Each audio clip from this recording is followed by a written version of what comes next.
சில்வருடைய price டாப்ல இருந்து பாத்தீங்க அப்படின்னா, இஃப் யூ கேன் சி அந்த டைம்ல பாட்டம்னா ஆல்மோஸ்ட் எவ்வளவு பிரதர்ஸ் அண்ட் சிஸ்டர்ஸ் 15%க்கு ஃபால் ஆயிருக்குன்னு நம்ம சொல்லலாமா? ரைட். அப்போ நம்மளுடைய சில்வர் ETF எந்த அளவுக்கு ஃபால் ஆயிருக்கணும்? மோர் ஆர் லெஸ் சேமா ஃபால் ஆயிருக்கு. கரெக்டா? அதுதானே நம்ம எல்லாரும் எக்ஸ்பெக்ட் பண்ணுவோம். But see what has happened here. டாப்ல இருந்து நம்ம கீழே பார்த்தோம் அப்படின்னா எவ்வளவு brothers and sisters? This is 26%. இது நிப்பான் கேஸ்ல. What about ICIC? Let me show you that as well.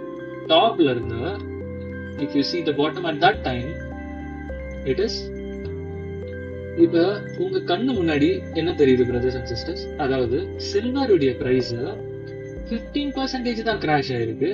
But அந்த சில்வர் பிரைஸை ட்ராக் பண்ற சில்வர் ETF to 30%.